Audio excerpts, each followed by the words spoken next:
mu mwaka w'1994 mu gihugu cya Egypt inkuba yakubise ibigega bya petrole ibingibi byase bitera umuriro n'amavuta yakatemba mu mujyi wa Barenga.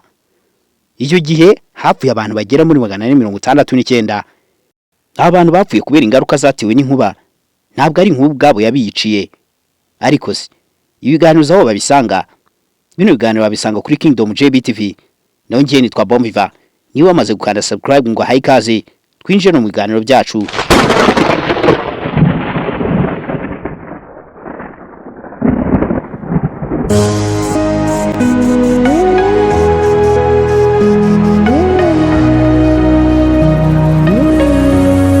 Ubwo wamaze gukanda subscribe ngiye ngo hayikaze nkuko nabikubwiye ngiye nitwa Bombiva.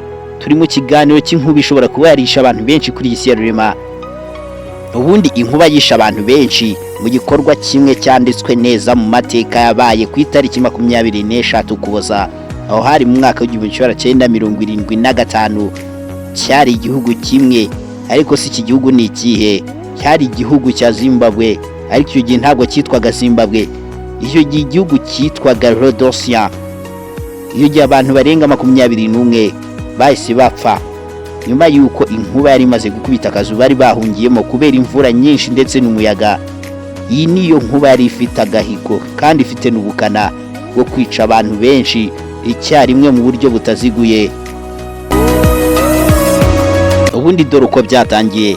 Hari imvura nyinshi n'inkuba zaterwaga n'igihu ndetse n'ibicu bikomeye. Abaturage icyo gihe bahungiye mu kazu kamwe kugira ngo bikinge imvura.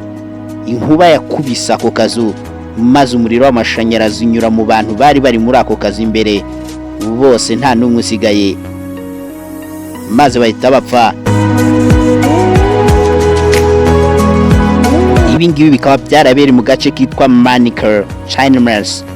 Aha ni hafi y'umujyi wa Matra, uburasirazuba bwa Zimbabwe. Iyo gihe abantu bagera muri 21 barapfuye, hari harimo abana benshi cyane. Nubwo iyi nkuba ariyo yisha abantu benshi ku isi mu buryo butaziguye, hari indi nkuba yakubise ikubitira mu gihugu cya Misiri cyangwa se Egypt, aho hari mu mwaka w'1994.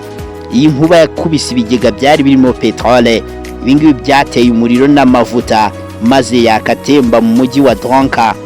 Icyo gihe abantu barenga 469 bahise basiga ubuzima, gusa ariko aba bapfuye kubera ingaruka zatewe n'iyi nkuba, ntabwo bishwe nayo ubwayo. Ibingibi niyo mpamvu bishatse kuvuga ngo aba 469 nubwo bapfuye bishwe n'ingaruka zatewe n'inkuba, ntabwo ariko ari inkuba yabishe. Yitwa Kingdom JBTV. Naho ngiye nitwa Bombiva. Icyo ngushishikariza nuko nukanda subscribe gakanda like, ibiganiro byose uzajya ubibonera ku gihe. Naho ngiye ndagushimiye, ugira umunsi mwiza. Mu biganiro binyuraho, indege z'intambara zarashwe, amato yarashwe mu gihe kitari cyanyacyo, inyamaswa z'inkazi zabayo zikomeye, impfu ziteje inkeke, harimo no kwiyahura kw'abantu. Ibi byose iyo tubishyize hamwe bihinduka uruhererekane rw'ibibazo byugarije isi muri rusange. Ibi byose ni mu kiganiro mucyo tubona kuri Kingdom JBTV. Naho ngiye nitwa Bombiva. Ikaze ryurarihorana.